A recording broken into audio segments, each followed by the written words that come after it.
Bonjour, dans cette vidéo, on va voir comment on peut élaborer un questionnaire si on n'a pas de logiciel tel que Sphinx ou bien SPSS. Alors, il suffit d'avoir une adresse Gmail. On va vers Application Google, on clique Drive, ensuite on clique Nouveau, ensuite on clique sur Plus, ensuite Google Forms. J'obtiens un éditeur de questionnaire. Je commence tout d'abord par donner un nom à mon questionnaire, donc le titre Effet du confinement sur la formation à distance. Je peux donner un descriptif à mon questionnaire. Par exemple, veuillez répondre à ce questionnaire qui entre dans le cadre d'une formation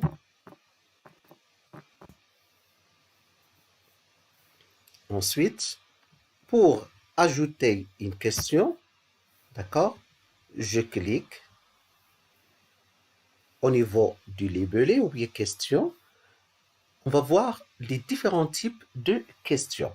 Je vais commencer par une question qui a une réponse qualitative. Par exemple, quel est votre nom? Point d'interrogation. Alors, je peux soit dupliquer la question, soit la supprimer, soit la rendre obligatoire. Par exemple, je vais la dupliquer, mais je vais retourner, c'est une occasion, je me suis trompé, d'accord? Alors, c'est une occasion pour vous montrer comment vous pouvez à n'importe quel moment corriger votre question. Je vais double-cliquer par exemple sur la première question qui est votre nom. J'ai besoin d'avoir une réponse courte. Ensuite, je vais faire la même chose avec la deuxième question que j'ai dupliquée. Je vais changer directement prénom et je dois la rendre également une question à réponse courte. Pour ajouter une question, je vais cliquer sur plus. Maintenant, je vais vous montrer comment on peut avoir une question à réponse quantitative. Par exemple, quel est votre âge?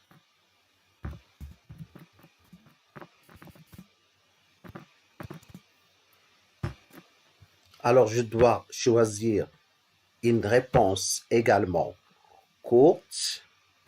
Pour avoir une nouvelle question, je vais cette fois-ci choisir quel est votre avis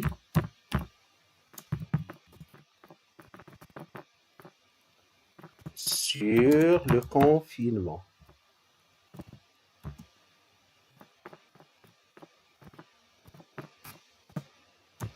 Je vais choisir une question avec une réponse en 2 lignes, 3 lignes, donc paragraphe.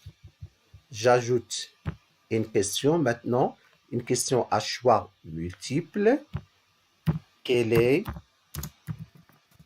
votre sexe masculin? Entrée pour passer à la deuxième réponse féminin. Je vais ajouter une autre question, mais cette fois-ci avec plusieurs cases à cocher. Par exemple, quel est votre outil de formation à distance. Il va me répondre que il a par exemple le PC portable, ou bien le PC de bureau, ou bien une tablette,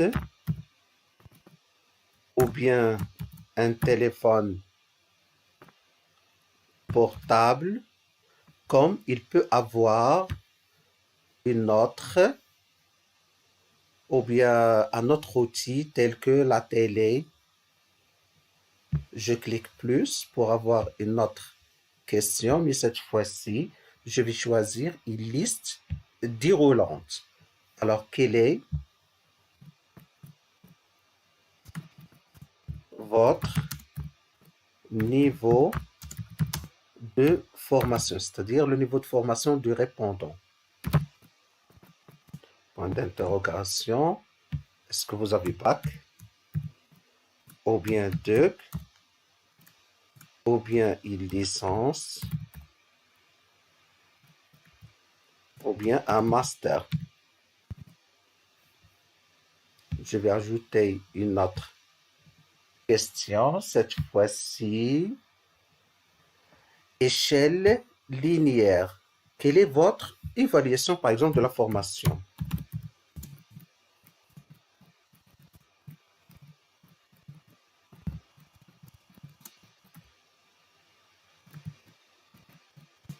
Point d'interrogation. Je peux choisir une note entre soit 1 et 5, ou bien entre 0 et 5, ou bien entre 0 et 10. On va la choisir entre 1 et 10. 1 pour dire que c'est une formation qui est nulle.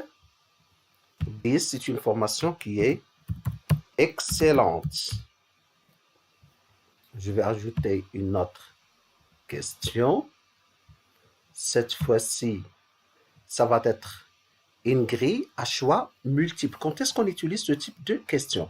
Lorsqu'on a plusieurs questions qui ont les mêmes réponses et qu'on doit choisir une seule réponse par question. Par exemple, ma question, quelle est votre appréciation de la formation concernant, par exemple, les cours,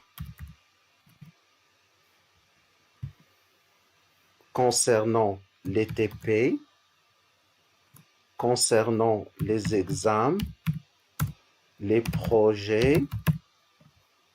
Alors, il peut me dire, par exemple, soit assez bien ou bien assez. Je commence par très bien, bien, assez bien, passable.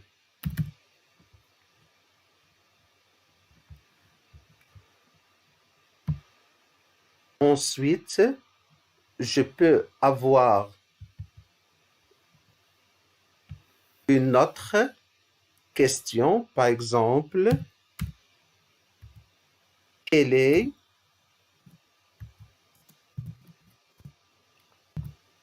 votre, par exemple, moyen utilisé pour contacter votre moyen de contact avec l'administration,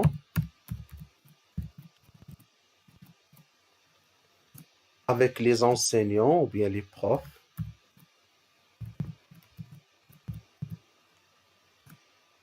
avec l'université,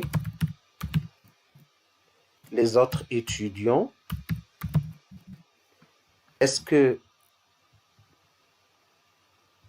je m'excuse, il a fallu commencer tout d'abord par cocher grille de cases à cocher. Alors, je vais changer l'administration.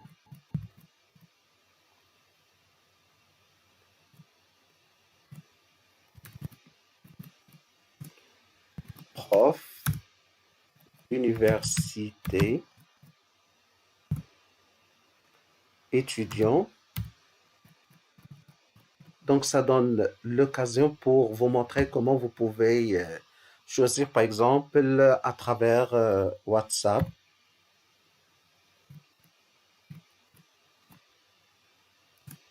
par email, par téléphone, autre. Je vais supprimer les autres. Je vais laisser, par exemple, OK. Maintenant, si vous voulez avoir un aperçu, il suffit de cliquer aperçu. Je vais obtenir l'aperçu de mon questionnaire.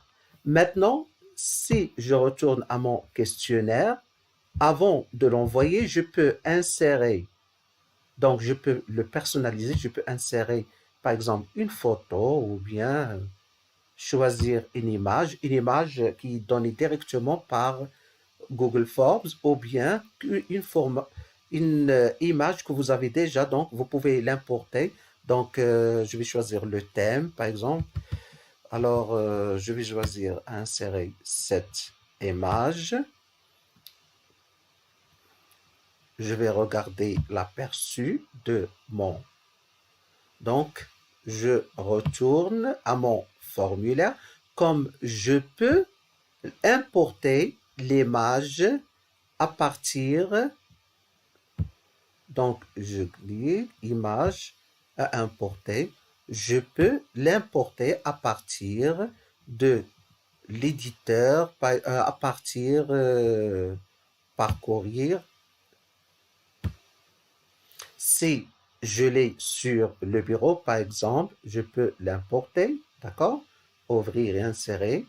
Une fois que je vais terminer, je vais envoyer mon questionnaire de deux manières, soit par mail, par exemple, je vais écrire Aziz à Aziz par mail,